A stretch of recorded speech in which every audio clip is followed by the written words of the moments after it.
Questions about reality. Do not claim to know the ultimate truth about life. I see that which has been made hidden as a part of a family amongst lords of consciousness. I am the void one.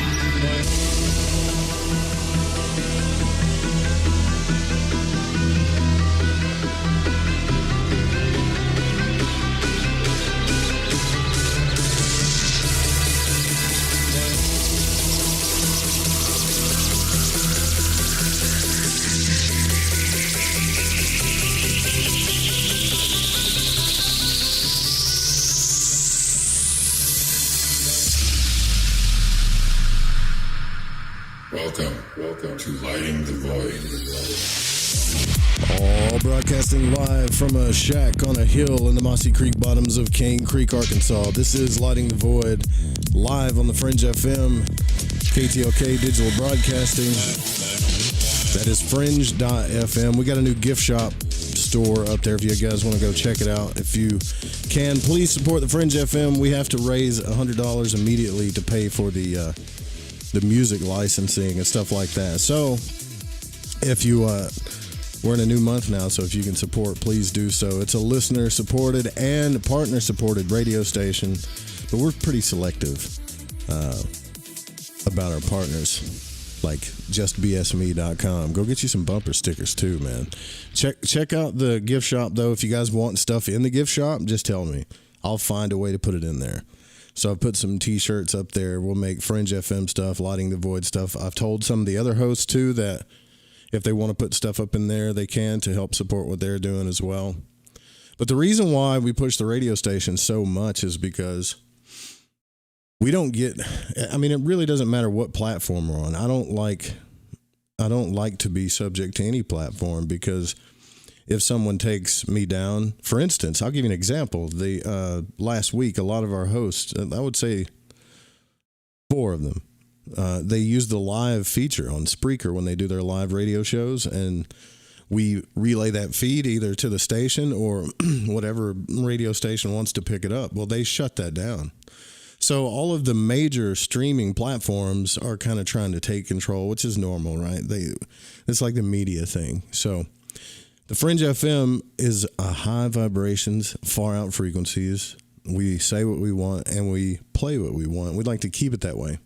So you guys you supporters are the heart of everything that we do, and you always have been, and you always will be. So I had we've been going down this rabbit hole for a few weeks. What's up, Dale? What's up, Michael, Joyce, Chris? We've been going down this rabbit hole for a few weeks, which I find completely fascinating. Of what happens after we die, and it's gotten us right back to the same things that we always talk about. So I had a conversation with Gareth on Facebook. I mean, this guy is in really good spirits, and when I messaged him, I had no idea that I was talking to his care person because he can't really talk. And this is what we had a conversation, and this is what his care person said. Remember, he's got ALS, so he's losing some functions, right? And he said, hi Joe, this is his care. I'm more than happy to help, which the guy that's taking care of him seems like he's really cool. He says, Gareth is an inspiration and a joy to be with. We have also noticed a change in him since he started speaking with you. So we'd all like to thank you and the community for your love and support. And his name is Richard. And, that just goes to show you, regardless, right? Like, we're doing some good. We're doing some good, you guys. Like, we're helping Gareth. I mean, he came from like a pretty lonely and scared place to now he feels like he's a part of the community, and that's great. And it's because of you guys. It's because of what we're doing. So, Y'all have Cash App? Yeah, it's in the, if the Cash App is like hashtag or the little money thing, Fringe FM. I try to put it in the links, you know, underneath the videos. Man, there's so much stuff that I got to do. I got to catch up the podcast. I'm working on, I'm almost finished with the astral travel thing. I got something that I'm going to surprise you guys with, because there's a whole bunch of astral travel, like guided meditation videos and stuff. But I wanted to like use it in a magical sense. Don't be afraid, but just more of like, so in magic, we do this thing where we stack, right? Where we stack correspondences. That's it.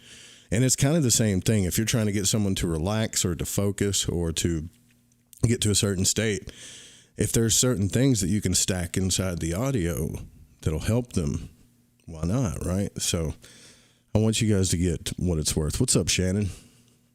Yeah, it is awesome, right? Like, Gareth is awesome. And the fact that we're, you know, like, I feel like what we're doing for people is kind of like what a lot of late night radio shows do, is we're his friend, we're his family, you know, and every night we all hang out, and he doesn't get to listen live, but he does get to listen later because he's across the pond. So here's the thing. What other announcements? Did you guys go out and vote? I hope you didn't, but if you did, whatever. It's so crooked. Everything's so crooked. But I did notice today, there's this guy that I follow on Twitter. I forget his name. Oh, thanks for the donation, Michael. Thank you. That'll go straight to the music licensing for the station. I really appreciate that. All kinds of stuff started going down today, man. $50 donation. Wow, thank you, brother. That means a lot. Oh, man, what is this guy's name? Anyways, there's this thing called Down. What is it called? It's called Down.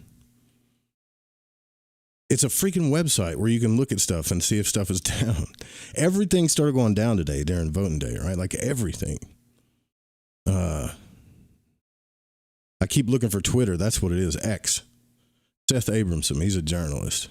And he's like freaking out, right, during the voting day. And he's like, hey guys, check this out. Check this out. And everything that started going down, if you follow him on Twitter, I think it was like Twitter was down, Amazon AWS was down, MeWe went down. I don't think Facebook went down. What was it? WhatsApp. Like they all started going down at once. I don't know for how long that lasted. I have no idea. And Jesus, Dennis, thank you for tweeting all that too. All right, anyways, nothing to freak out about. I'm just saying. I find it a little strange that a lot of technical glitches are happening during the voting time, right? Yeah, so Chris says, yeah, a bunch of social media went down apparently, but it has been building for some weeks. Thanks, Michael. I really appreciate that, man. Yeah, it costs us, so every month I get bills and for the radio station, so we got to pay the website, the music licensing, the app. We still haven't raised enough money to turn the app back on. I mean, we used to have the whole thing, the phone lines and all this other stuff, but part of that's my fault. We're trying to get back in the swing of things. So let's dig back into this. I can't help it. I have sent out emails to get more feedback, you know, to try to get some of these authors on the show. And just so you know, there are people that do want to come on the broadcast. There are, but I have to make sure like that they're. Man, this is going to sound like I'm an asshole, but it's true. Okay, so I have to make sure that they're not just here to like promote their business. That's part of it. I'll be honest with you. If I get like sell a book or whatever, I've got to go on a bunch of radio shows. That's just a part of promotion. But the main thing here is I'm trying to make sure people are as genuine with me as possible. That's kind of why we had Jennifer on, because her experience was pretty intense, and we're going to get her back too. She said she left out all kinds of stuff.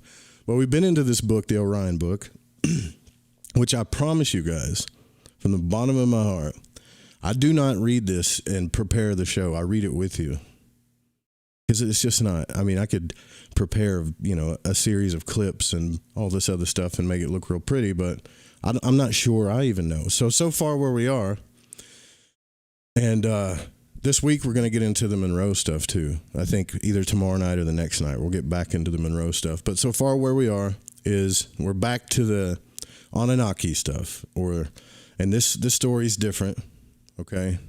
And what he's telling us in this book, what Wes is telling us in this book, is that the people, I guess you could say, he calls Lucifer, Uriel, and I think it's Enki, are the same thing.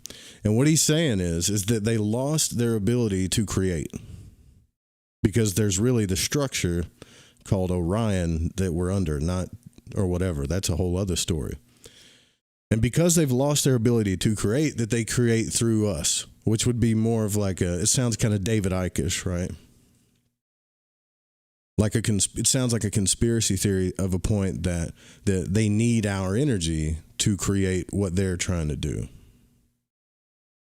And I think Wes is well versed because he gets into the four elements. He talks quite a bit about all this stuff. Like, I think he knows his stuff. But man, when we get to the top of the tree, it's anybody's guess, isn't it? So all of us, when we investigate this stuff, we get so far into this, every single one of us. If you do your research, we get so far into this. And then we either get to this place where, one, it's a matrix, two, it's God and the angels, or three, it's aliens and this Anunnaki thing. And then, we start to adapt and we start seeing, well, maybe it's all of it. But long story short, what I'm trying to prove through all this, and I could be totally wrong. I could be. But I'm a big fan of free thought, that we'll never get the truth without exploring consciousness ourselves, practically. Right? That's why I'm a big Thomas Campbell fan. But it's still fun to talk about. So he went into, previously it kind of got political. He talked about how the Freemasons were the ones that set all this stuff up. And then, I kind of got triggered, whatever. But here's this part. It says, why stripping the overlords of creative abilities? So why did the overlords, or our demiurges, or gods, whatever you want to call them, get stripped of their creative abilities? So by stripping the invaders of their creative elements, it appears Orion wanted to accomplish two things. The most obvious was to make them stop creating, which would hopefully prevent them from making things worse. But the second reason is probably the more important. They gave the overlords a death sentence because Enki broke the contract with Orion and thus made it void. Orion could now take actions that were impossible earlier. As they too were bound by the contract, Orion knew that stripping the overlords of their elemental powers, they would eventually run out of energy and die. This is what trips me out about this whole thing. Orion, and in the previous story, like the queen or the mother, Gaia energy, whatever he called it before, if that's her son that she sentenced into a death sentence, right? Am I wrong here? Am I reading this wrong? That's her son. So they would eventually run out of energy and die, not only as physical beings, but as souls. Then, when they had dissolved, the human soul group could be set free. And that appears to have been Orion's plan all along. So this is still an option, but Enki, Lucifer, is known to be a trickster. And as the saying goes, necessity is the mother of invention. So the solution for the overlords became to create artificial bodies. Now we're going to get into a whole new world of, I promise you, like targeted individuals. Anyways, it's going to get trippy. So overlords became to create artificial bodies they made with Orion technology. This extends the life of their soul mind to some degree, but they are still dying slowly but surely. So, however, they can now at least move around and use their hollowed out craft again stuck in their artificial bodies. So, hopefully we're picking up a pattern here, right? So now that we know, we read the alien interview. So both of those things can't be true. I hope you're smelling what I'm stepping in here.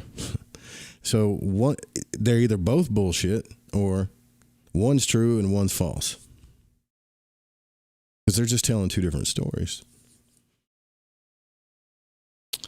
Okay. However, they can now at least move around and use their hollowed out craft again stuck in their artificial bodies. Obviously, we humans make choices all the time, day in and day out, which is normally how free will should be, to make free choices. Yet, we ask ourselves, how many of our choices are free? And how many are just reactions to a situation at hand based on automatic response? That's actually a good question you should ask yourself. So if we go down that rabbit hole, it becomes scary. The ultimate question develops. Is it only those who have woken up who regain some of their free will?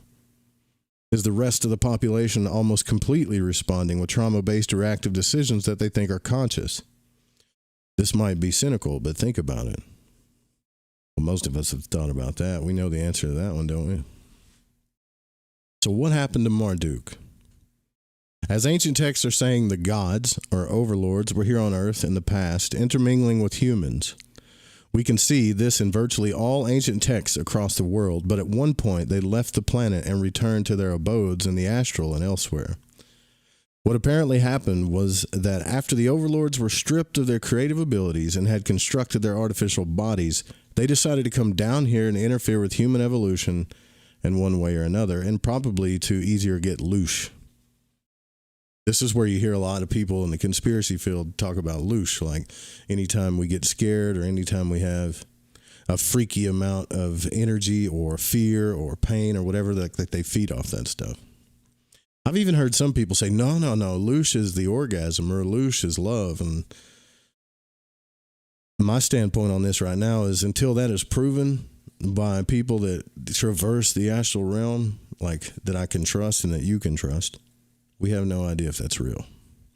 But I'll read on here. So, however, in their usual manner, they created wars and conflicts between each other rather than peace and freedom, and typically they involved humans in their conflicts.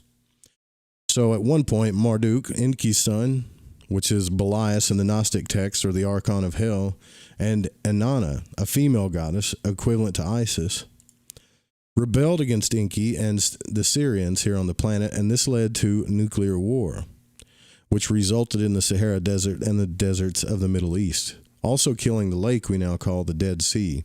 There is still radiation detected in that area. That's pretty interesting. That's a good theory. Could be true. So there was never a peace agreement between Marduk, Inanna, and the rest of the overlords, and while the war continued, they all noticed that they were rapidly aging. In this solid world, their soul mind aged faster than in the astral. This bothered them so much that they decided to leave Earth immediately. This supposedly happened about 4,000 years ago. At the time, they had a spaceport in Sinai, which they used to enter and leave the planet. However, Marduk and Inanna were not welcome on board because of how they behaved, and therefore Enki and the Syrian alliance destroyed the Sinai spaceport after they had departed. Oh, I need to clarify something here, too. You know how I've been saying that Wes was channeling this information, right? Like, that's not true. Gareth corrected me on this. So Wes claims that he spoke to a being, not channeled it, but actually spoke to a being, which is weird. I want to speak to one. All right, well, sorry. Okay, my ADD kicked in. However, Marduk and Inanna were not welcome on board because they behaved bad, and therefore Enki and the Syrian alliance destroyed the spaceport after they departed, and they left Marduk and Inanna behind. They are still roaming on Earth up to this day, aging faster than the overlords off-planet. Therefore, both Marduk and Inanna are slowly dying, unable to leave the planet. Well, where the hell are they? We need to find these people. One could say Marduk is now the Lord of Earth and could be titled Enki, which means just that, Lord of Earth. But I don't want to complicate the matter, so I'll continue calling him Marduk. He is equivalent to Satan in the Bible, and Inanna, in addition to other titles, is equivalent to both Isis and later Ereshkigal, when she descended into the underworld and became the Queen of Hell. The destiny of the treacherous Aryans. So while I was researching for and writing the West Penry papers, a source who I know understood what he was talking about, I got a source. Where? Who? They told me we humans should not envy the wealth and power of the global elite, who seemingly do not suffer like the rest of the human population. Well, I wonder why. They got the money. These Aryans, who have betrayed their own people, are the first to be sacrificed by the Overlords when the ship is sinking. Because of the long-term involvement in the Overlords' agenda, they will eventually become useless for the invader force. They want us, the regular humans, those of us who are spirited. They want, I guess, enlightened people. By that I mean there are many souls here on Earth that are not spirited. They were hijacked by the Khans when they came too close to this construct, and some of them are curious, wanting to incarnate here, to have sex and experience other strange, he had put strange things in quotations. Think about this for a second. All right, now if you were an alien or another being or whatever, and there was no such thing as like sex, would you come to Earth to experience that? I think some beings would, actually. If you remember correctly, like in Robert Monroe, there were still astral beings that were trying to tap into people's like sexual energy that he ran into. So it's like a big thing for spirited beings. Little did they know, and the result was that they got trapped here as well. Then Enki, in his old tradition, has also created artificial souls to use as background people. Was it like the Truman Show? Without any other purpose than to distract the rest of us from waking up. And so some call these artificial souls NPCs or non-player characters. When the Matrix goes down, so do they, because they were created here and they belong only to the Matrix. You guys, have any of you guys ran into an NPC yet? I think I might have a couple in my close circle.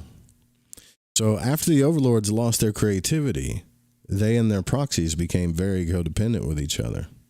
Their overlords need our loosh to survive. As we know, they are very reluctant to come down here and get it themselves because of the aging phenomenon. So they need the global elite as the middle hand.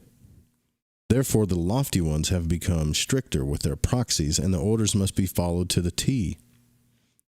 The overlords' survivals depend on it. Therefore, we see things, especially technology, develop super fast here on Earth, as if someone up there is in a hurry, which they are. That's kind of true. So, like, since the 30s, I want to say the late 20s and 30s, like, if you look at a chart, and you can look this up on the internet, but if you look at a chart of technological process, right around 1930, I always look at it as like the Crowley era.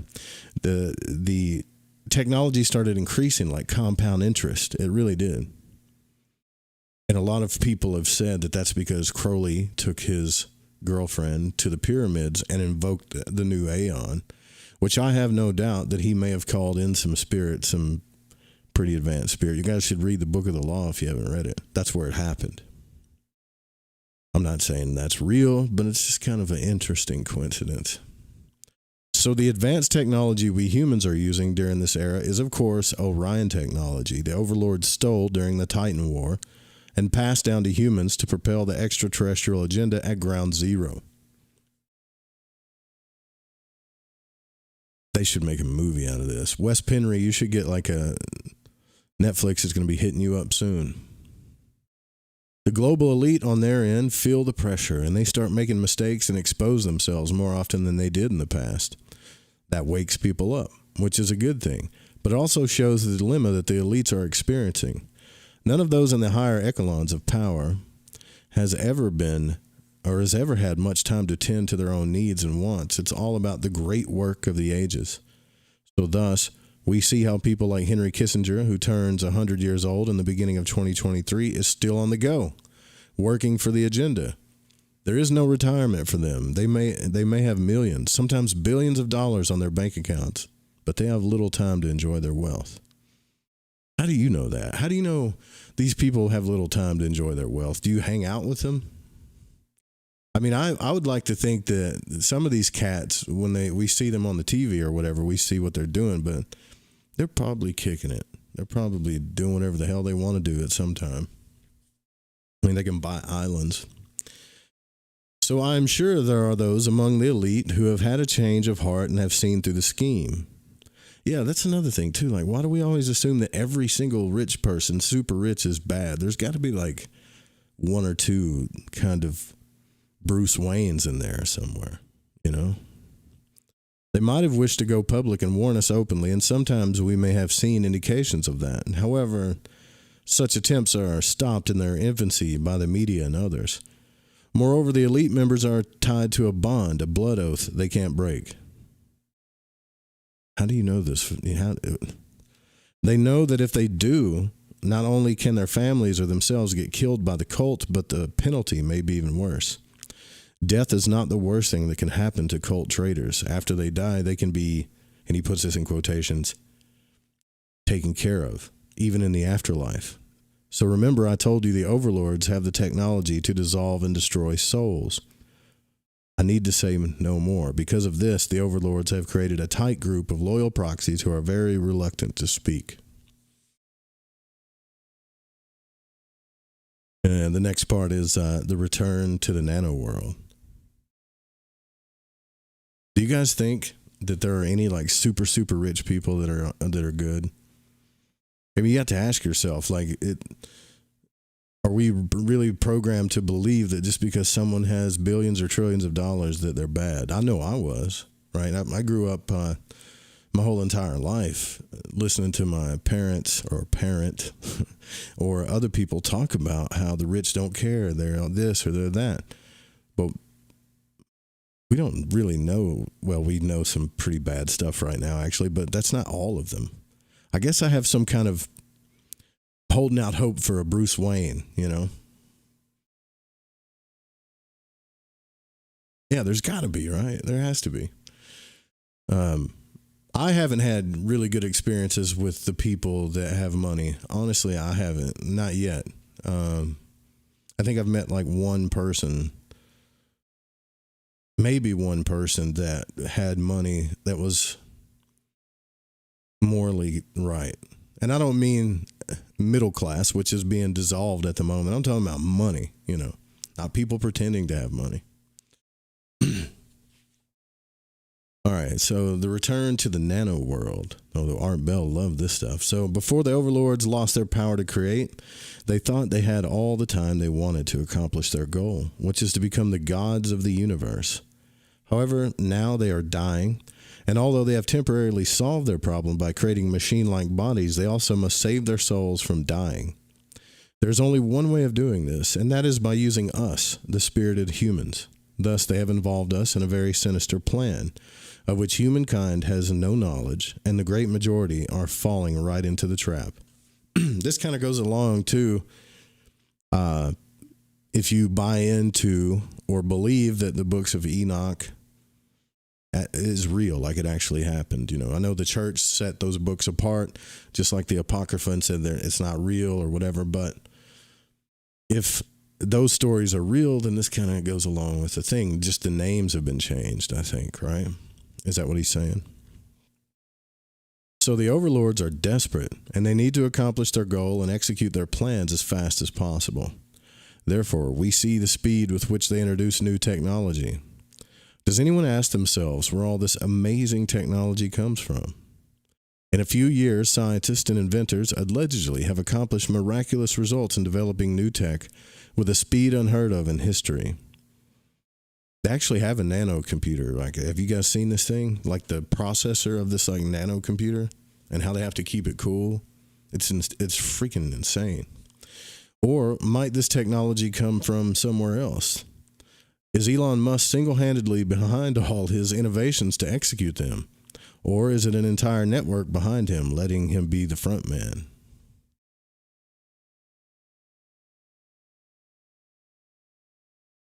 Elon Musk has been put on the chopping block so much, man. Is he going to start picking apart rich people? Let's see who else he picks out next. There is no one in the developed world who can have missed that. We are now going toward a digital future. Facebook has become Meta, and their team is super busy developing the metaverse, which is a virtual reality world that is supposed to mirror our own. At first, headsets will be required to enter Mark Zuckerberg's VR, but this is Stone Age. Much more sophisticated methods have already been developed since decades back, only to be implemented now and in the next few years. We are going to see people eventually getting small brain implants or similar, connecting to Elon Musk's satellites, crowding and polluting the atmosphere, indistinguishable to stars in the night sky. Hey, do you guys, I think it was in 2019, but do you remember, I think it was Japan that was it Japan or China? It doesn't matter. Somebody that actually went to the world, the world court or whatever, and wanted to put billboards in our night sky. Wouldn't that suck, man? I mean, it would kind of be cool if you really want to live in like that Blade Runner world, you know. But to not be able to see the stars and the moon and all this stuff, that would be terrible, in my opinion. So by then, we need no computers or headsets anymore. Everything will be connected to Metaverse or its successor. In the meantime, they are pumping our physical bodies full of nanotech via chemicals, chemtrails, food, medicine, and more. And more that I think the reader can think of, which I shouldn't mention here with the risk to be censored. You know, you're not going to be censored. You got to have proof of this stuff. I've noticed that YouTube has kind of slacked off on the tinfoil hat people like us too, because they know we're just searching for answers. They'll put little stuff under their videos though, you know. We can no longer avoid the technology raining down on us. Why this obsession with nanotechnology? Not long ago, people in the Silicon Valley and alternative researchers alike, such as myself, talked excessively about the singularity. Now you barely hear that term anymore, probably because it became too loaded. These days, it's all about metaverse, or artificial intelligence, of course, and VR. I will go into this in much more detail, and I also wrote a book about it I released in 2016, available on Amazon. I called it Synthetic Superintelligence and the Transmutation of Humankind, a roadmap to the singularity and beyond. It became a success and is still selling very well after these years because it's still extremely relevant. Well, regardless if it's true or not, sir, I applaud you for actually writing a book instead of letting artificial intelligence write books. That's increasing too, you know, like if you get on Kindle and Amazon and stuff, I think it's the percentage rates of people that are just writing books with AI is going up and up and up, which this sucks to me. To more fully understand the Overlords agenda, there are certain subjects we need to grasp, and these are, among others, the metaverse, the singularity, and the nano world. All right, I'm digging this a little bit. So the reason the invaders are transforming or terraforming Earth from being what we call biological to a nano world is because the Matrix, as we shall talk about later, is embossed in comparison to Orion, the greater universe. The 96% universe we discussed earlier is the macro world, while Orion, macro, M-A-C-R-O, while Orion is the micro world, the nano world, the subatomic world. Nano means a billionth of something. In this case, the nano world, or Orion, is about a billionth in size compared to the Matrix. This is partly how Enki hid our construct in plain sight. First, he limited our perceptions to only include what can be perceived with the spectrum of visible light, which is 4%. And second, he enlarged the entire matrix from our perspective inside our Homo sapien sapien bodies, so we can no longer perceive Orion from our point of view. And Orion can't perceive us unless they figure out where we are in space and time, which is not the easiest thing to do. Do you guys remember, I had him on the show a long time ago. I love that guy. Do you guys remember Danny Wilton? That dude was a genius. He was an analyst, and he put the constellation, or I guess the nebula of Orion on graph paper. So he analyzed all the cross forms, everything. And then he put that paper right over the Nile, and it was an exact match. So the nebula of Orion, according to Danny Wilton's work that he analyzed, when you put the graph paper over the Nile River, it matched it to the T. It was the trippiest thing I ever saw. And I went back on YouTube and tried to find it, look for it. I don't even know what happened to that guy, but he was really doing some good work. Had him on the show once or twice, I think. It should be noted that beings in Orion, the nano world, don't experience themselves as being of nano size. They experience themselves in relation to each other, and to them that is normal size. It's all relative.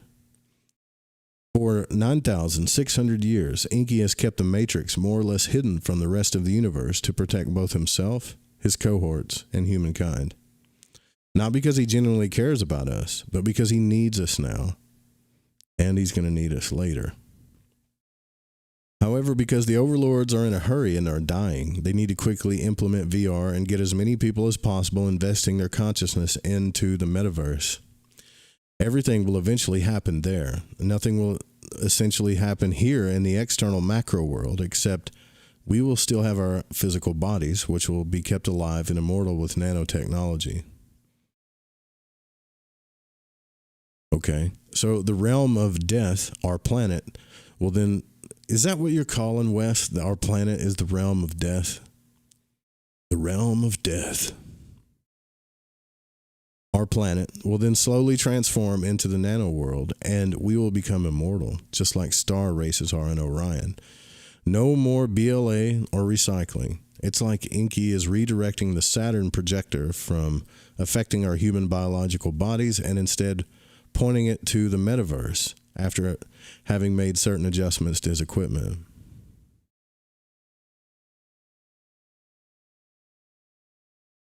Boy, the human brain is amazing to me. It really is. So doesn't metaverse sound fantastic and desirable? Yes. And that's exactly how it is presented by Silicon Valley and the rest of the elite-controlled institutions and spokespersons with their slick tongues. People will jump on it, and they already do.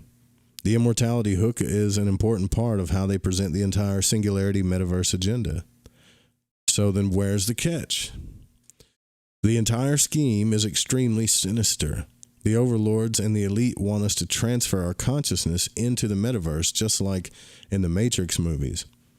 As it has been explained to us in the media, there is a cloud, quote, cloud based on artificial intelligence and nanotechnology, which will replace the grid that is currently collecting human mass consciousness. By transferring our consciousness into the nano cloud, the overlords can get full control over the minds of the entire humankind at once. No longer any need to address certain groups or individuals. The overlords and their proxies can address the entire humankind at once and program us the way they want. And our minds will become one single network, and we will become a hive mind. Silicon Valley and the media never told us that, did they? But again, why doing this? The answer is vengeance. The answer is Lucifer's vengeance, because he's mad at his mommy. There's a moth in here. Thought it was a bat. Okay.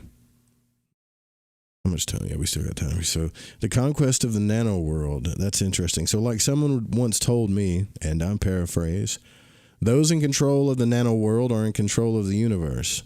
This is what Enki and the Syrian Alliance are aiming for. But where do we humans come into the picture? Well, the overlords will ride our avatars when we have established ourselves as a hive mind in the nano world. And at that point, the overlords will... Crazy. And at that point, the overlords will have us under their thumb, and they can use us as shields in a cosmic war they hope to win, attaching themselves to us. By staying attached, they also gain immortality through us, to be further explained later. So far, this is just an overview of their plan. Still, this is nothing new. It's all in the Bible. This is in the Bible? In the book of Revelation, where it says that Satan's armies will try to take heaven by force, heaven being Orion. But don't despair, there is a solution, and it's a doable one. It's just a matter of getting as many people as possible on board with this counterplan to Enki's. And this is getting harder and harder to keep up with. It really is.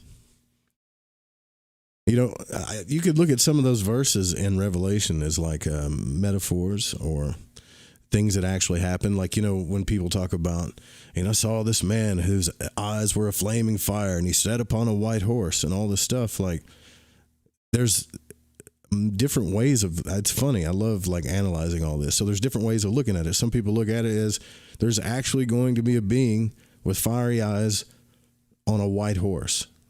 Some people see a metaphor, and all of those things kind of like resemble something, right? And then you take a guy like Wes who's looking into both sides of this, and it's like, well, it's actually a metaphor, but for an alien agenda. Could be real. So our place in the Matrix. Anybody got any questions? I haven't opened up any phone lines yet. If you want to call in, Brian or anybody.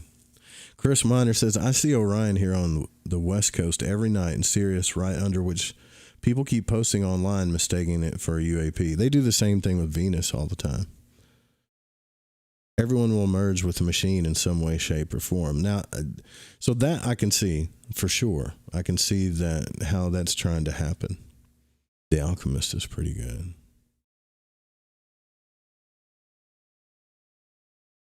Now, you guys are smart. What's up, Genevieve? Genevieve says, that would make me so mad. I hate that our society is so addicted to technology, but I'm grateful it gives me an opportunity to listen to Lighting the Void. Oh, thanks. No, I said this on Ryan's show the other night. I like tech too. It helps all of us create, right? Like it helps us all create. Yeah, like on an even level, you know? And you can see that happening now. Like when I started this thing and I put that picture up of the color graph of how many podcasts were out there. I saw a guy today that was listening to Lighting the Void, and I know he hangs out in here sometimes too.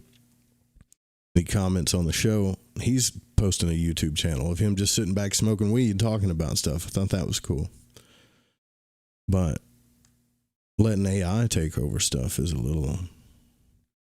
I'll tell you this, it's tempting, especially with all the stuff I got to do on my plate. If I could figure this AI thing out, I'd catch up like that, but I'm afraid I'd be caught up in it so fast. It's an ethical question for me for some reason. So, our place in the Matrix. In the previous chapters, we discussed the context of the papers and also included many new insights and expanded on ideas to ponder. The rest of the book is also based on the West Penry papers, but each chapter will discuss certain isolated subjects in more detail and elaborate on them. We should just look into the papers, right? So is Orion a warlike universe? The reader may by now have at least a basic idea of how the cosmos is structured and what is happening in our own part of the galaxy we call the Milky Way. Well, the only thing that trips me out about your theory or the message that you heard from this alien or whatever is that what I thought was trippy is that the universe that we see is already inside of some type of false matrix system. So that's why space is empty. We don't see aliens. We don't see all the stuff that we should see, I think. To some, this information may have been shocking. And the reader might feel they don't want to know this because it's scary or pops holes in their inner matrix. Well, Wes, in all fairness, brother, I mean, this is a great book, but most of us can think for ourselves. And as articulate as this book is and as great the story is, you're asking us to believe everything that you're saying based on an alien that you talk to that we have no idea who or where they are, that doesn't talk to us. So it's not really that scary.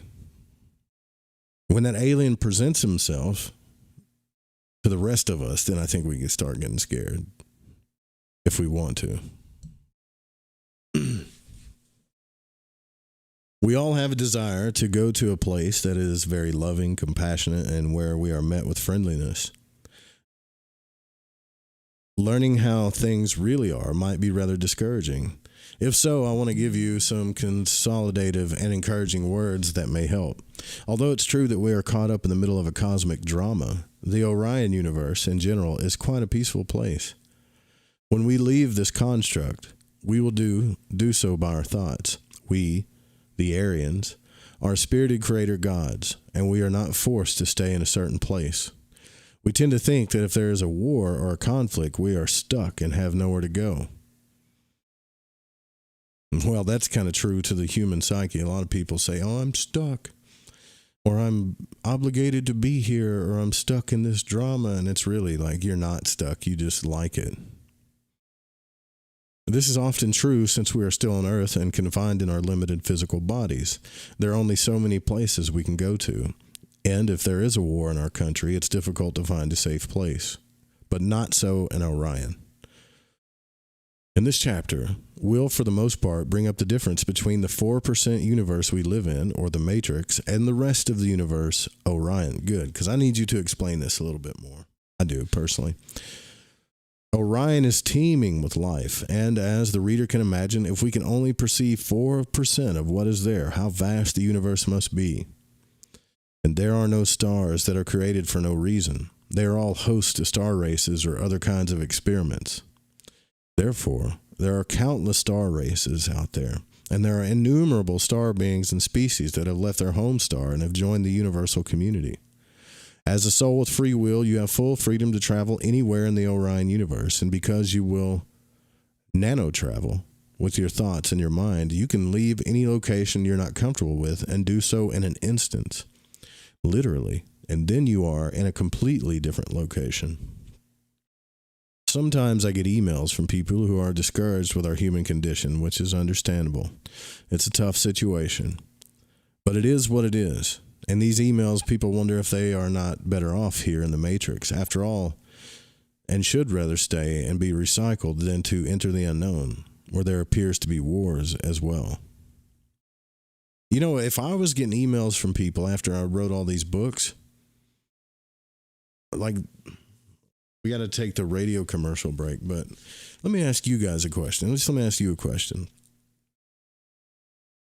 Like, if you had an experience or you talked to a being or whatever, and this being revealed all this stuff to you, this is where I get tossed up with this stuff. I could see where you would want to, like, tell everybody, this is the truth, this is what happened, okay? But like, wouldn't you want to investigate yourself? Wouldn't you want to tell other people, hey, this is how you can find out this information for yourself for it to be true? I'm not saying he's not going to say that in this book, but it always kind of eggs me when people of any type want to come tell you a truth based on an experience that they may or may not have had, and a lot of times they have, because I have, but they don't push this idea of, man, you should really find this stuff out for yourself. You should experience it, because experience is what gives us wisdom to know something, right? Not just to understand a concept. And I'm hoping that in this age of like conscious exploration, with all the information that we have out, I'm hoping that people, no matter how good the story is, will start thinking that way. Like, that's what I hope, even though I love reading these stories. Right? All right, so we got to take the commercial break. It should be 4 minutes to grab a drink. I'll open up the phone lines, too. If you guys want to call in, chime in, please do so. You can support the Fringe FM by going to the Fringe FM or donating. And if there's something in the gift shop that you want, tell me. We got socks and T-shirts. Like, if you got to get something for your money to support, I understand. I'm trying to build things for that, too. Ping pong balls, hockey pucks, whatever you want. I'll try to find it. We'll be right back.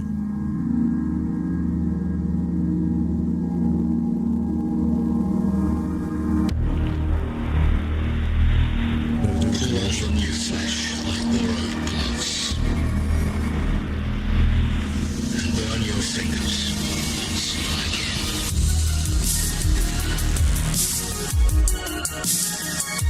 once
Is rated X, and parental outrage is expected. Have you ever wondered, what do the stars say for me? Or, will the next month or the next year be more favorable? How about, are our two signs compatible? Each month, at the new moon, you can ask these questions live with me, your astrologer psychic, Mary DeCina, along with host of Lighting the Void, Joe Root. Join us at the new moon for Cosmic Conditions. We look forward to working with your energy. Every new moon at 7 p.m. Pacific, 10 p.m. Eastern, right here on Fringe FM. When I'm done running with the wolves after hunting down a half-ton bison, I look forward to a mind-teetering escapade evening on the Fringe FM. Not completing high school is more of a social thing than it was an academic thing. Even though all these years have passed, I still had that longing to have my diploma. At age 30, Carissa finished her high school diploma. If you're even considering getting your high school diploma, you can do it. No one gets a diploma alone. If you're thinking of finishing your high school diploma, you have help. Find free adult education classes near you at finishyourdiploma.org. That's finishyourdiploma.org. Brought to you by the Dollar General Literacy Foundation and the Ad Council. Tom has been a teacher for over 40 years. One day, I think one of the students had asked the question and he didn't remember the answer. And I also noticed that he was letting his class out earlier than they were supposed to let out. I was really starting to worry. Levi and I talked about how it would change our lives, but he was there beside me. When something feels different, it could be Alzheimer's. Now is the time to talk. Visit alz.org/ourstories to learn more. A message from the Alzheimer's Association and the Ad Council. I'm 54, so basically, it's too late to start saving for retirement, right? Not right. Starting to save, even in your 50s, can really make a difference. Well, right now, saving seems hard to wrap my head around. Plus, with the way this year's been going... Hey, listen, it's okay. You still got this. Just go to aceyourretirement.org. It's an online tool from AARP that can help you get your retirement savings on track no matter your age. It's free and only takes about 3 minutes. I like 3 minutes. Yeah, at aceyourretirement.org, you'll chat with Avo, the friendly digital retirement coach. Just answer a few questions and you'll get a personalized plan and tips to help boost your retirement savings. Tips that are easy to understand and tailored to your lifestyle. I like that too. Plus, it's sponsored by AARP, so you know they got your back. Just head to aceyourretirement.org and make your plan to start saving for retirement. Thanks. That's aceyourretirement.org. A message from AARP and the Ad Council.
So we're back. I really want to thank everybody that's listening on the radio station. You guys that have been patient with me trying to figure out the technical stuff between doing the radio and the video stuff. So it's still fun. I love doing this with you guys every night. It keeps me sane. Going crazy out here in the woods in the shack, man. A little bit. Okay. So, rest in peace, Bill Hicks. Yeah, Bill Hicks was like saying it's just a ride. It's this whole like prison planet thing, right? That people keep saying, it's a prison planet. Yeah. Well, anyways, for you guys that are just tuning in, I'm Joe Roop. This is Lighting the Void live on Fringe.fm. Thanks for listening. Make sure you guys check out justbsme.com. Starts you a side business, man, like with selling bumper stickers on there. You could also reach out to him. He'll help you in any way. And he's a good guy. He's a partner on the station, too. And if you want to support and help us pay for the licensing and the website and all this kind of stuff, you can there, too.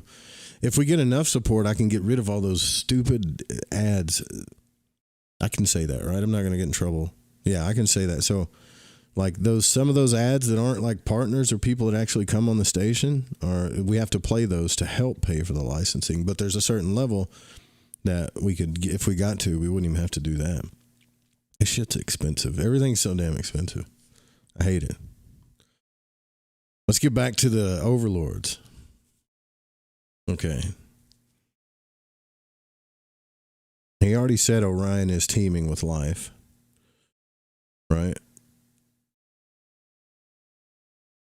Where did I leave off? Okay. In these emails, let me make sure. I keep bouncing back and forth. Okay, let me make sure I'm live everywhere. Okay, so in these emails, people wonder if they're not better off here in the Matrix after all. Just like that guy in the Matrix, right? I know the stake isn't real, but whatever he says, and he's like, ignorance is bliss. After all, and they should rather stay and be recycled than to enter the unknown, where there appears to be wars. I would advise anyone with all my might to leave the Matrix because the alternative is much worse. See the end of this previous chapter about metaverse and the singularity. Not only that, there is no other place to go besides Orion if we want to exit the Matrix. Orion is the universe. Here in the Matrix, we live in a bad copy of the original universe, in a simulation. This is Archangel Uriel's, or Jehovah's universe, and it's a universe of death. Here everything dies. There are no exceptions. Orion is based on life and creation. Death, as we know it, is not happening in the Ka. And there is no amnesia. In Orion, you are a creator, and you can enjoy other souls' creations, as well as you can also, of course, create together with others. That's kind of cool that he says that. If you guys have read Monroe's books, I just think about a lot of the stuff in these books that I've read. He ran into his old friend that had passed away, who was really like, he was creating a sunset, or creating like practically his own little world in the astral realm. You might say you don't want to create, you just want to rest and do nothing. You're too exhausted and tired. Then please realize that you are in the Matrix, in a heavy, often dysfunctional and traumatized body. You have been pumped full of lies, half-truths, manipulation, invalidations, evaluations, trauma, and you name it, for millennia now. So no wonder you're tired. Well, brother, we can go through all that stuff you just said in most of the family, in most of our families. We don't need everyone else to do it. You know how many people have went through all that stuff just being raised up as a child? Like, I mean, I guess that's what he's saying, but it doesn't make things a prison planet. It just makes people stupid. We do stupid stuff to other people. That's just our nature. We're getting over it, hopefully. So here's the good news. This exhaustion will lift as soon as you leave your body, even when you go into the astral after death. Then, when you leave the Matrix from there, your energy level will increase exponentially because you are then part of the original universe, which is your soul's true home. Your weariness will wash away and you will regain your enthusiasm for existence, and your curiosity will increase again. You want to learn and to know more. So keep this in mind. What you feel is the consequence of living in this artificial construct, in this energy prison. If you, for any reason, would like to rest anyway when you get out there, no one is going to stop you from doing that. Remember, you have free will, and you don't even need to be a creator god. You're free to do something else if you like that better. Of course, you can change your mind at any time and go in any direction you want. Out there, everything feels just as physical as it does here, but without the heavy meat body. We have individual personalities and traits we have developed over time, and we will bring all our experience with us, even those we do not remember from previous and parallel lives. Just a show of hands here. How many of you guys feel that you're in a prison planet? Like, do you guys really feel like... What's up, Monica? Happy birthday. Hope you had a good one. It's funny how people feel like they're in a prison planet until they're happy, and then like I've known someone personally like this, that when things are going good in their life, this place was meant to be the new heaven, and we're supposed to create heaven here, and then when things dip down in their life, this is a prison planet, and it's like, I don't know, man. This is a long stretch to explain a lot of stuff. Still could be true. Who knows? The 4% versus the 90% universe. A little more clarity. Lucifer, Uriel or Enki, is not a creator god. Never was and never will be. However, he is highly educated in Genesis and genetic sciences taught by his mother, the Archcreatrix. He's an archangel, which means he can use magic to manipulate and control the 4 elements, but he lacks ether spirit. When he imagined this last construct, the Matrix, he still had his creative abilities intact. As the reader might recall, they were removed shortly after the creation of this third construct, and was thus in control over the elements, with some assistance from helpers. He created what many have called a bad copy of the original Orion universe. Yeah, that's what explained the flood, right? The bad copy. You could possibly compare it to fan fiction, where someone uses an already existing idea or novel and alters the original but uses the same characters. Although Lucifer was well educated in Genesis science, he lacked spirit, which is a crucial ingredient in real creation. Therefore, he was completely dependent on his mind and his intelligence and Orion technology he stole during the Titan War. He knew he was in trouble because Orion would not look kindly upon his treachery when he broke the contract and went behind their backs, preventing the human soul group from going home. Therefore, he took all security measures he could think of to avoid being captured by his brother Michael and his Mi'kmaq forces, or the Archangel Michael. Once in secret, he populated Earth again with human souls after the deluge. Then he created the grid around the planet and anchored it. Furthermore, by having a solid dome or shell around the planet, he could prevent physical beings from entering or leaving the planet without his permission, and a similar thing had now been accomplished by structuring the grid and keeping it tightly together. After achieving this, no souls could enter or leave either without Lucifer's permission. If a soul from outside tried to enter through the grid system, they would be severely electrocuted and bounce back because the grid is most kept in place by human soul energy. Our combined bioelectricity is enough to keep any soul out. It's like an electric fence around a top secret facility here on Earth. You don't want to touch the fence. It matters not whether you want to get in or out of the facility, you just can't do it unless you get permission. And then the fence can be temporarily incapacitated. It is my understanding that this is unique to Earth. All constructs have grids, but there are most likely other ways to enter and exit these constructs for creator gods to be able to descend there when necessary. It's a lot. It's a lot. It's a lot. But that was not all. Once Lucifer had created the Homo sapiens bodies, he reduced their capacity compared to the bodies from the previous construct. He made sure that average humans only had access to about 4 to 5% of their entire DNA. So, as soon as the soul was shot into a human body, their perceptions decreased significantly, and they could only perceive what is perceivable within the tiny frequency of visible light. The rest of the electromagnetic spectrum was and is out of range for these physical bodies. Therefore, regardless of the strength and capacity of any future telescopes, we can still only see 4% of the universe because of our tunnel vision. As we all know, science has tried to convince us for centuries that we are a body, and our mind is the same as the brain. We all die when the physical body dies. There is no afterlife. That's what science says. So by keeping us under this delusion, many humans inhibit themselves from looking beyond the 5 senses. Their entire physical universe is 25% of the entirety, and 75% is the Ka and the void, the spirit universe.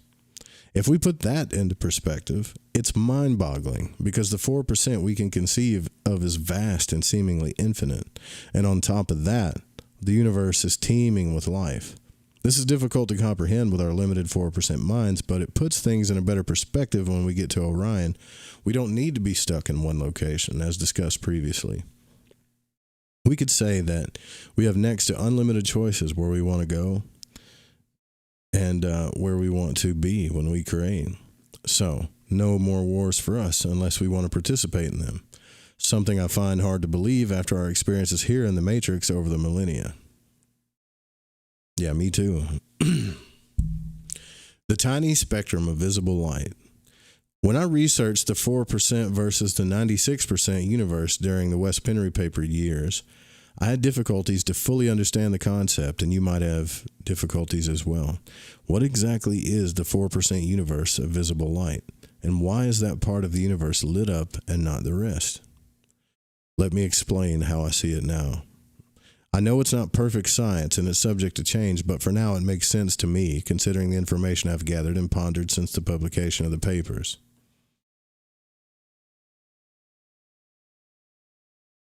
I've nicknamed Archangel Uriel Lucifer because he is the light bearer. He was the one who limited the earth construct, or rather our physical bodies, to only include the spectrum of visible light. He used technology to enlarge the perceivable universe from a cosmic perspective, disassociating us even more from Orion, which will appear nano-sized compared to our construct, looking through the lens of the human eyes and brain, which decodes the projection that is sent towards us from Saturn.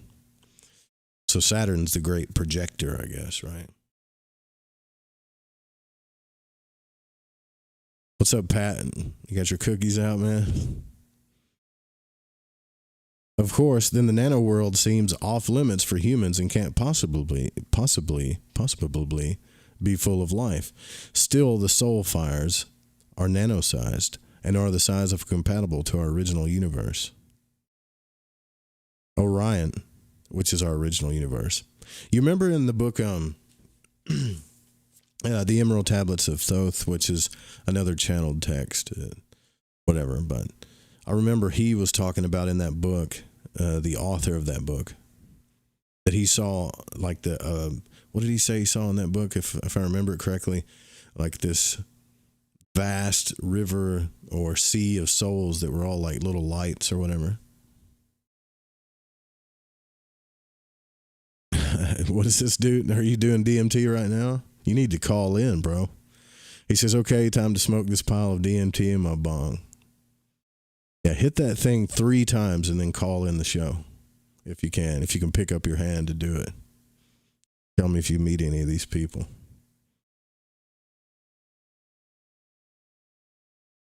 I don't know where I left off. I got distracted. It's only because of the extreme limits and distortions of the human body we can observe the soul. The cosmos we look at we call the macrocosm, and the atomic and subatomic universe is the microcosmos.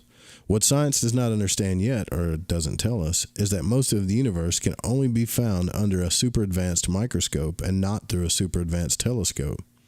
Everything here is inverted. Only with our twisted perceptions do we perceive the macrocosm as the real universe, and so long as we have our meat bodies, we can't do anything else.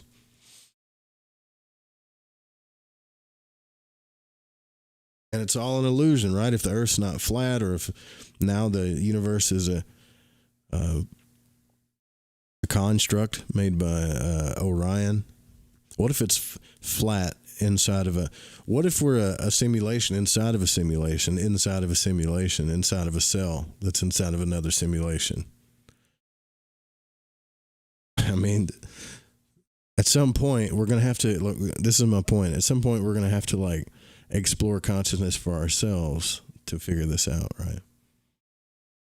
The universe outside the matrix exists within a multitude of dimensions and densities across the electromagnetic spectrum. Some of it bleeds through into the tiny visible light spectrum. And we, trapped within our physical bodies, can only see that tiny spectrum. The rest is invisible to us, explained by science as dark matter. Although it is anything but dark, which we will experience once we leave the matrix. I'll agree with him on that, man. They've changed the construct or what they define as dark matter for God knows how long. It's like, in my opinion, until they get into the subtle energies or trying to leave the body, and even if, like they're not going to be able to explain this stuff. Let's take the Milky Way galaxy as an example. According to NASA and according to the pictures they show us, we look at the Milky Way as a spiral galaxy of a certain size. Supposedly it's about 100,000 light years in diameter. Because our solar system is a part of this galaxy, we can't get a full snapshot of it. So usually NASA publishes pictures of another galaxy thought to be similar in size and form as the Milky Way, and it's mostly photoshopped. That is okay in the sense it still gives us an idea of the shape and form of our own galaxy, and it does, sort of. I am aware that NASA pictures need to be taken with a large pinch of salt, but not all of what they show us is fake. Now imagine, what we see of the Milky Way galaxy is only the part of it that exists within the spectrum of visible light. Then, you can perhaps, or perhaps not, imagine how huge the galaxy really is. Science is aware of that much of the galaxy is dark matter and dark energy or ether. In the papers, I discussed another way to visualize this. Imagine that you walk into a completely dark room where you can see nothing, and on the wall there is a dimmer. You turn the dimmer up 4% of its full capacity and 4% of the room will be lit up.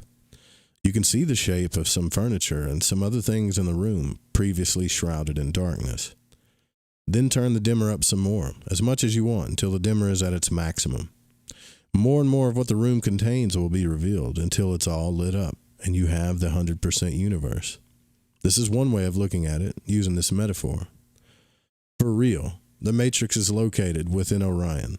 Orion is all there is when it comes to the greater universe, and everything else is inside it. Whether it's Lucifer's Matrix or something else. Therefore, it's correct to say that the Matrix exists in Orion. So you guys got this? That's getting redundant at this point, right? You guys got this? So Orion is the real universe. Okay, Lucifer created this fake Matrix universe. So Lucifer's like the mini architect that's running this fake simulation universe, feeding on our souls, trying to get back to wherever he's coming from, trying to get back through. And the real universe that we don't perceive is called Orion. It's shredded in darkness.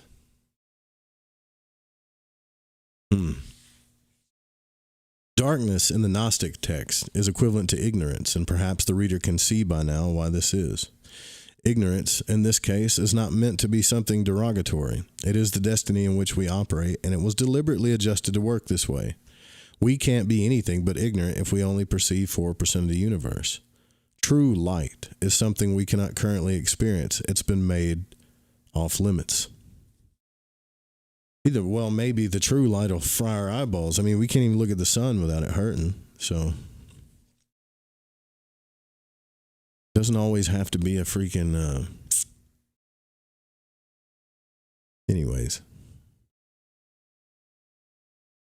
I mean, even if he's right, can you imagine, like, the fish are in their own universe? Okay, they have their own light underwater, and true light is above the water where we live and stuff. And so if we reach our hands down there and mess with the fish, the fish, do you think the fish are down there going, we live in a matrix, man? This is a prison freaking, they could be saying that to each other. This is like a prison world. So why did Lucifer limit us to such a degree? Because he's afraid of us. We have something he has never had, which is spirit. He does not understand it. Similarly, I hate that word. I can never say it right. My brain doesn't like it. To us, not understanding darkness, he does not comprehend true light. Just like us, we may know there is something beyond darkness or ignorance, and that there is something beyond soul and matter, but he does not grasp it. What we don't understand scares us. He is afraid of the power we possess in our original form. Well, that's human nature. Human nature. That's nature as a whole. Like, most conscious beings are afraid of what they don't know, And then if you ever meet someone that's not afraid of the unknown, well, that freaks everybody out, right? We can create and destroy with our thoughts, and this means we can destroy him as he views it. particularly as a collective soul group. On the other hand, he needs us for Lush and to execute his plan, so he is in a double whammy. He loves us as his commodity, and he hates us at the same time as he needs us. Oh, that's why he called it like a narcissistic ex or something. You got that love-hate thing going on. We remind him of his own limits at the same time as he sees the potential in us as a springboard to his own delusional divinity. There could be some projection going on here, right?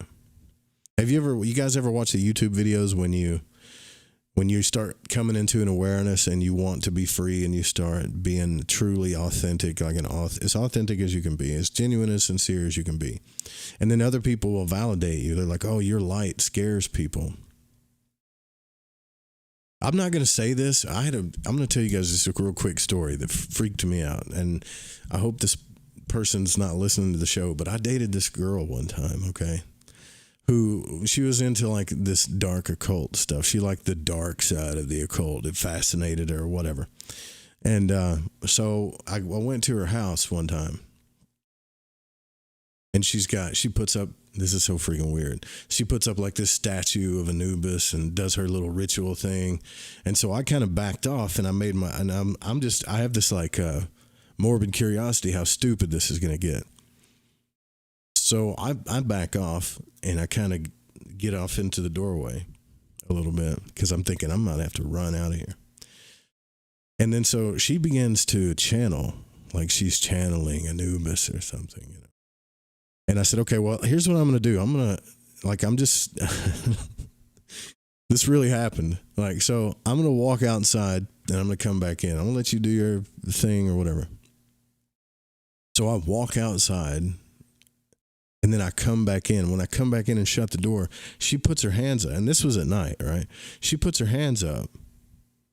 I had no idea that this girl was doing all this stuff either. Like, she didn't tell me at all. Okay, I just started finding out all this stuff then. So she puts her hands up like, oh, it's blinding me. And she begins to tell me that there's this light coming in behind me that's blinding her. Like, she can't even look at it. So I think even when people are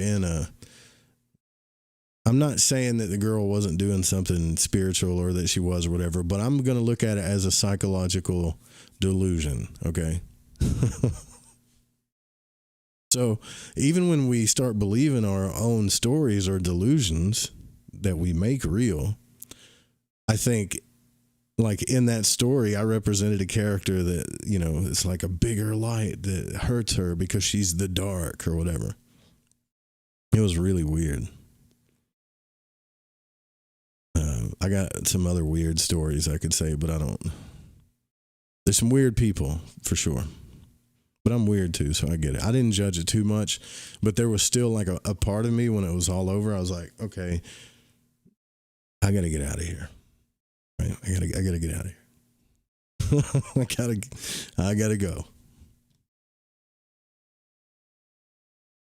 But I think he's got a point. Like, even if you will notice that even it doesn't matter what spiritual practice you're doing, or even if you don't do spiritual practice, like the more true you are to yourself, the freer you want to be. If you start getting around people that are really materialized, or they're afraid of change or things like that, they don't even look at this whole thing as an adventure that could be fun and experiencing. You'll start rattling their cages. Just your existence will rattle their cages, which in turn, if you don't get out of there, is going to make you completely uncomfortable, unless you just want to stay there and make everybody uncomfortable. So I think what I'm saying about all that is like, I see the projections into this story, but these are all assumptions by me, no judgment or anything. So we can create and destroy with our thoughts, and this means we can destroy him. I read that part, that he needs us. He loves us in his commodity, and he hates us at the same time as he needs us. We remind him of his own limits, and at the same time as he sees the potential in us as a springboard to his own delusional divinity.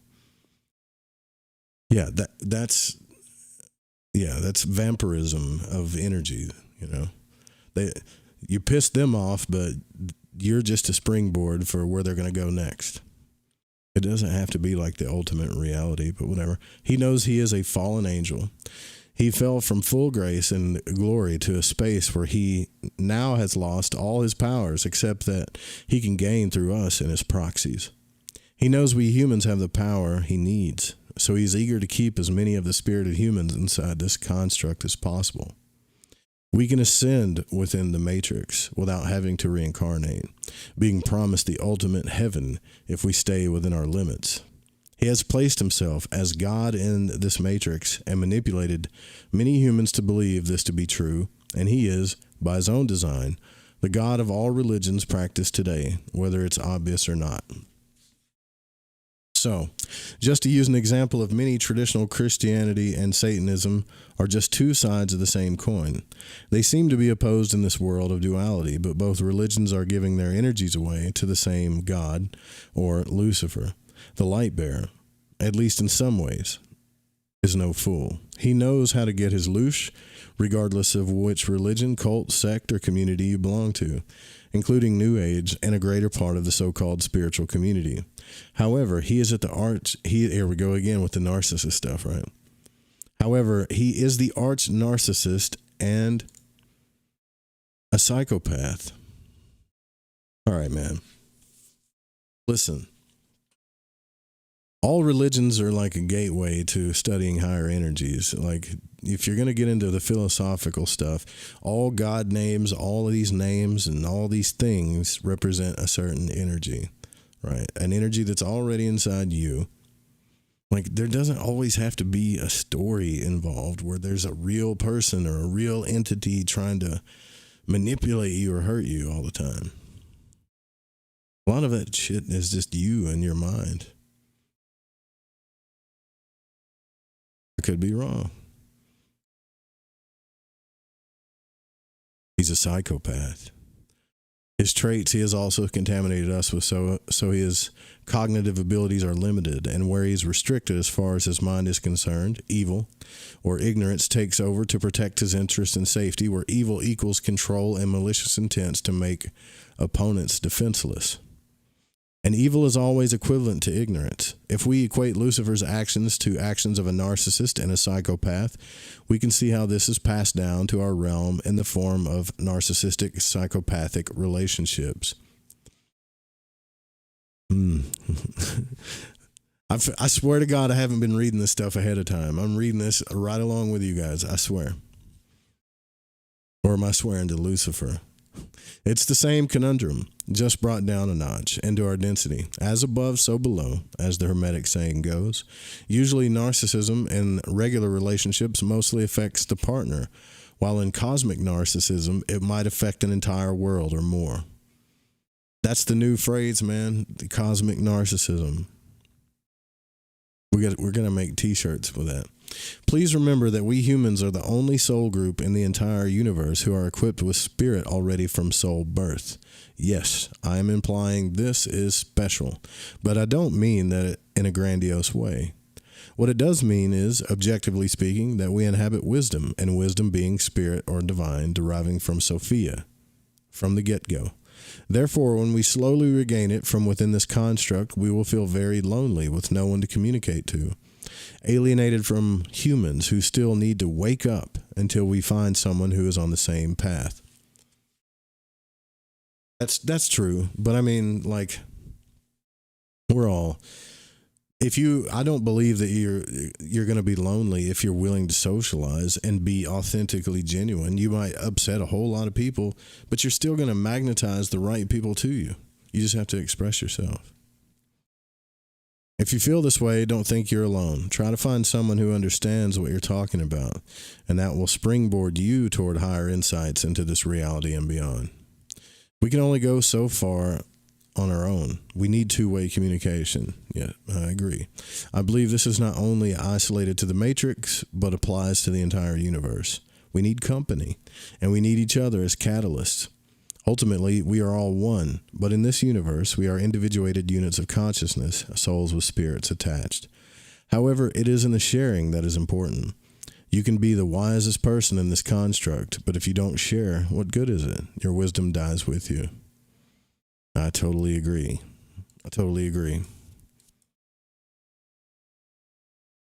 And if any of you, like, I hate the idea, it really does, I agree with him on this, it really does bother me that there's anybody out there that feels this way. Whether you believe one thing or the other, but you have a higher awareness of things and you feel a certain way, but you don't express it, like, ever. I mean, I could see that as like a child, but when you become an adult, you know, you don't need your parents, you know, you can express yourself, man, and find your people. That's sad if you don't. I think it's sad if you don't. All right, he's talking about the astral here. Anybody call? I didn't check the phones. Sometimes they don't ring. Nope, nobody called yet. All right. So the astral is the cumulative mind of the mass consciousness in which we create and manifest our thoughts and minds, images, while in this construct. This is what it is, at least on one level, but whose mind is it ultimately?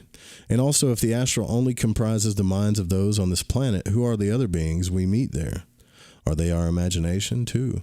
Or are they possessing the composite mind of the mass consciousness? We'll discuss this too in this book, in 2 chapters about narcissism and psychopathy. Here we go. That's got to be Brian, I think. Is it Brian? No, it's Genevieve. Genevieve, thank God. I was hoping it was either Genevieve or Brian or somebody, you know. Well, I thought I'd just call in because I just had the weirdest dream the other night. You did? What was it about? Yeah. Well, it was a lucid dream, so it wasn't quite an astral dream, but yeah, I thought I'd share it with you because it might have some connection to what you're talking about. Okay. So, it's sorry. Let me just collect myself here. Sure. So, anyways, I was in my car, and it was twilight. It was sort of a half light in the dream, and I was going through the drive-through, and I don't know what drive-through it was, but I was hungry, and so I was trying to talk to the lady. So you weren't driving in the dream? You were in your car in twilight, going through a drive-through. Okay. Yeah, and I don't know where I was, but it was in some city, and it was twilight, and so it was half light. And I was trying to order, I think, coffee and maybe a bagel, like something you would order quickly. Yeah. I knew my family wasn't in town, so I kind of had the evening off, and I was like, "Ooh, I'm going to go do some shopping and just have some time to myself," right? So I'm trying to order, and the lady's like, she's not understanding me. So I said, "Oh shit!" So I excuse my language. So I went. I said, okay, I'm going to go around and get into the restaurant and order that way. So I parked my car, walked around to the other side of the restaurant, and I was looking for a door to get in, but there's no door to get in. So I'm looking around, and I'm like, well, that kind of sucks. I guess I don't really need it anyways. So I guess I'll go back to my car and just go home. And I'm like, yeah, but maybe I'll go shopping for a bit. And I'm like, yeah, no, I'm just giving in to my addictions. No, I don't need that. And so at that point, I'm looking for my car, but my car has disappeared. Yeah. And I'm like, I'm looking around the corner of the restaurant again and can't find my car. And then I'm suddenly like, I'm awake. I'm not sleeping. This isn't happening. Like, this is a dream. So, you like, became that's lucid. where people... Okay. Right, exactly. So now I'm like going, okay, so this is a dream. Okay, great. Now I'm in a lucid dream. I can tell myself what to do, right? And I'm like, well, what do I want to do? And it's dark, and I'm like, I don't know. So I'm just walking through these streets, and I don't know where I'm at. And the next thing I know, I'm going down some stairs. And I'm like, no, I'm not going down no stairs because I've done this before, right? It gets darker, and I don't like that, right? So I'm trying to go back up the stairs, and like there's like I can't even turn around, and I'm like being forced to go down the stairs now. So have you already dreamed about the stairs before, or did you just know that this is familiar? Well, anything like where you descend is kind of like a symbolic. Oh, gotcha. Okay. Something you're not getting higher, you're going lower. So for real, I'm looking down the stairwell, and it's like if you were in some city, cement type of thing, and looking down the stairs, and there was these figures that were just sort of lying in the dust. Like they were all dusty, and they kind of moved, but they weren't moving very fast. And I'm like, okay, nope, not doing that, not going down there. And then I woke up in my dream.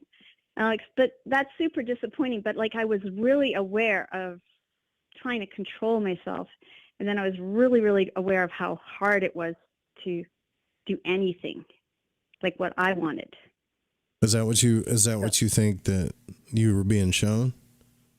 Yeah, I don't know. I didn't feel like I was with anyone, but I didn't feel like there was any, like I didn't feel like there was another presence with me. I definitely felt like I was alone, but just like looking at these figures in the dust was super creepy, and I didn't want to go any further. Like I couldn't see past the fear of what I was looking at. I just snapped right out of then I woke up in my body, and I was like, okay, that was like a nightmare, but it wasn't a nightmare because it wasn't like super scary, but it was really creepy. Do you think it has anything to do with being afraid that that's all you are is dust? Well, I don't know. I don't know if it's like afraid of dust, like, or people, like, the only thing is because it was talking to me about, or I was talking to myself about, yeah, I don't want to go shopping because that's just feeding my addictions, right? Right. That these people looked like, or if I could say these beings, because they are hardly beings, they weren't even like full figures. It was just like you could see the sort of a rough outline of a shape. What were they? I don't know. Were they people? I felt like could be people or beings. But could they have been addicts themselves, and they were just unable to get beyond their own darkness or their own traps? And like that's where I felt like I was just being sucked down there. And so, and did you journal it? No. You got to journal this stuff, because like I'm telling you, like you'll get an epiphany about your dream, and then later, which it's journaled now because you talked about it, right? But later you'll come to a bigger understanding of it. You know, I think you're right, because for sure, I think I just have to preface this whole thing because I was awake like at about 3 a.m, and I was lying there, and I was like, can't sleep. And finally I was doing like these loving kindness, which helps me a lot, go back to sleep, is just to relax, is to say kindness to people and people that mean a lot. And I was thinking about what one of my mom's teachers had taught, was that the only way out is in, right? Mm-hmm. So that the Buddhists talk about the heart center being the only way out into the cosmos is through your heart center. Right. So rather than trying to peel myself out of my body, I was trying to, just go my heart center and be in my heart center. So, and then I had this dream about these beings. So, I mean, I think there could be this whole thing, but the lucid part was I can't move. I can't change the course of this dream. How scared were you? On a level of like 1 to 10, how much fear was in your body at the time? Well, it wasn't panic, but there was definitely a complete dread. So 8 out of 10, maybe, like dread that I didn't want to see what was down there. I didn't want to look at it. Yeah. You're afraid to find out you're afraid to find out something, right? Yeah. Right. Cause I had another dream once where I'm sure this was an astral dream as well, even though I'm not like consciously peeling out of my body. And yeah, the lucid part is, for me, dreams are an access. And that's a point you and I could discuss, but, this was a dream where I was in some kind of lounge, and there was like a half light again, and it was like a gambling place of gambling, and these people were walking around and they were super ugly. Like they had twisted faces, and they were just, it wasn't a happy place. It was really, really dark. Right. And so, I mean, I think for real, there are places out there in the astral that are really dark. And, you know, you can find yourself in these places depending on where you're at in your life, for sure. So, yeah, Lon Milo Duquette writes about that, and I think he wrote a small manuscript called something about the astral light or something. I read it, and he talks about that level where things are really kind of dark, you know, that it's there, you know. I really, really, really believe in it. I've had too many dreams where you wake up from them and you go, this is creepy. There's creepy energy out there. You know, so for whatever reason, this guy that he's writing about, this being Orion, I think there may be something to it, but I think we really have to try and just pull together, like, you know, as people, and remember that goodness does exist. So even if you're out there as fodder for the creepy weepies, there are good people out there, and they're there to help in the astral as well, I think. Yeah, for sure. I'm with you on that. Like, but I totally agree. I think we should, like, no one that is in the spirit of love, or that it's experiencing love in their life, right? For instance, let's say you or me or someone that was just constantly in this state of what we call love all the time, right? Maybe 70% of the time, would write about this stuff or even delve to try to explain these things. You ever thought about that? Like, I think about that all the time. Is once we experience like love, which is the thing most people are striving for, everybody has it in a different way, but they don't start thinking these thoughts. Well, this is a prison planet. Well, this is this, or this is that. And yet that energy's still there, right? So it is kind of trippy. And I think, well, yeah, and I won't keep you too much longer, but I think we can definitely look at this whole exercise in consciousness and the fact that we're all here. You know, maybe we are, let's just say, for instance, Orion, for whatever reason, or Enki, whatever his name is this being, and he's telling you this story. Well, there's a part of me that says, well, if Enki could raise his own consciousness, being part of the whole thing, he would just see that we're all part of the same family anyways. Yeah. And then he wouldn't be like this. And his mother sounds like there's just too much about that mother that just sounds to me like it doesn't make sense to me either, right? Like, what? No. Even though a lot of this stuff does make sense, but what? I mean, even good mothers on this earth wouldn't do these things to their son, even if their son messed up, right? So you can imagine like a higher mother being that's like, you know what? I'm going to put you down here and you're just going to die. That's it. At a long, slow death.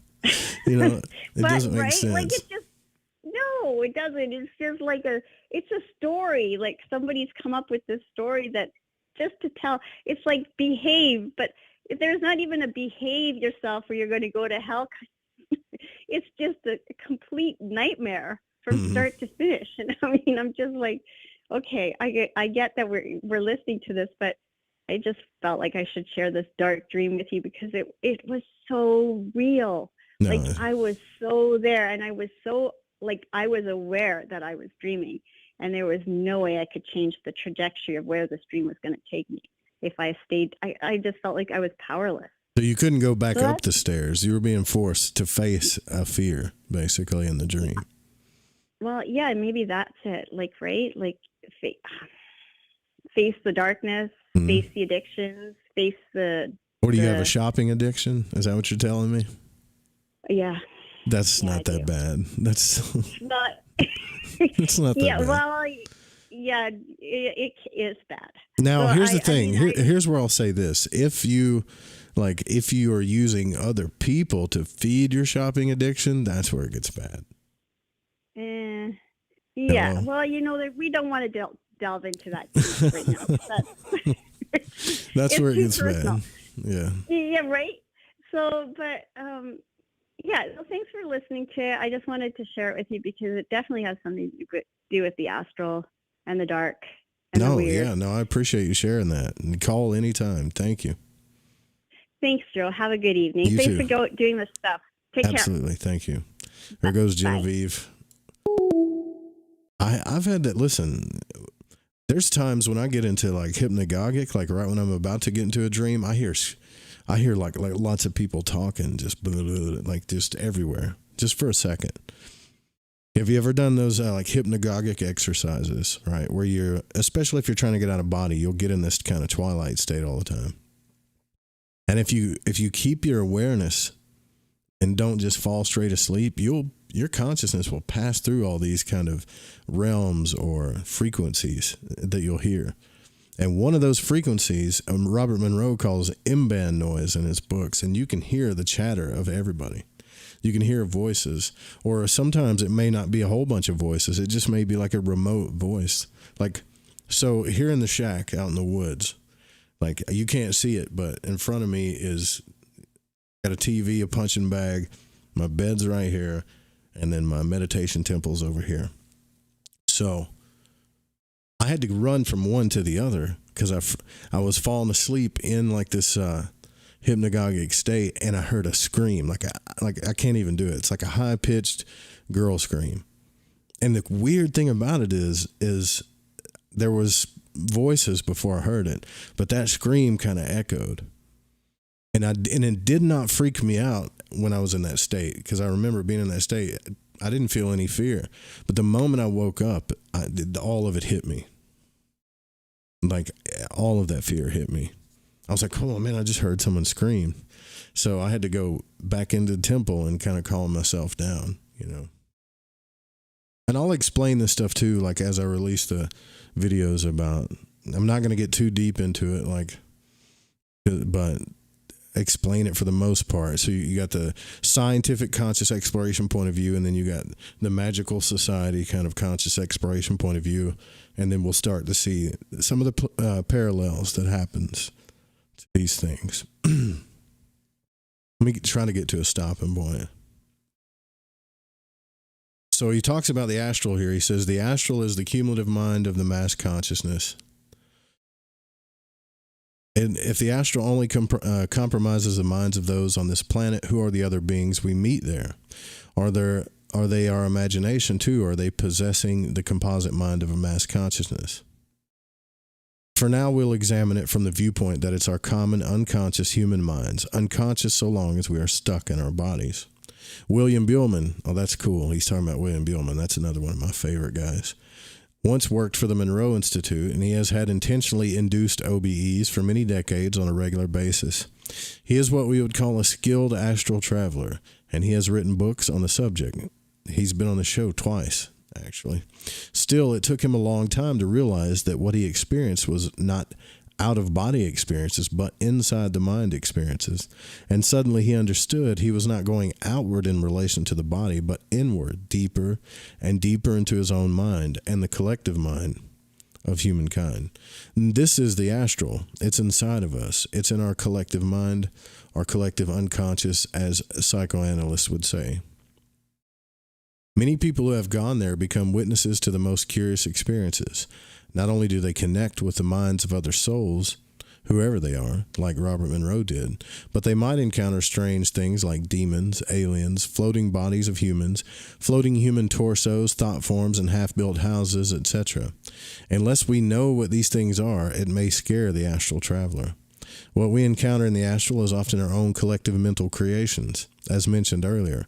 If we really want something, such as a luxurious car of a specific model, we first create this car in our minds by creating a mental image of the car we want. And the more we think about it, the more solid it becomes inside of us, until we have completely created the car in the astral. Therefore, the stronger you want something, the more solid the object becomes in the astral. Thus, we see halfway created objects there because someone's projecting something in their thoughts and then abandoned it. There seem to be others residing in the astral too, such as the Overlords, who have access to our minds, clearly discussed in the Gnostic text. It's not that they live there. in their physical bodies, but they have control of the astral via our minds. Thus, they control us, which we soon will go into more detail. Well, this is just starting to get good, too, and we're coming to the end of the show. If we think about it, it makes sense, doesn't it? When we are inside our bodies, we consider ourselves being in the physical world, which appears to be a projection outside ourselves. Our minds, via our brains, interpret the inflow of the projection or hologram from Saturn, and we, as a collective, interact with the simulation. Do you see that? And because it's interactive, we create individual and collective changes, even though they are basically illusions. Then we die and lose these dense bodies. What is it that leaves the body? It's the soul mind, or the avatar. So where does that take us? Into the astral, the realm of the mind, because what we consider the physical world ceases to exist when we leave our bodies, the physical world being merely a projection that we thus decode with our physical brains.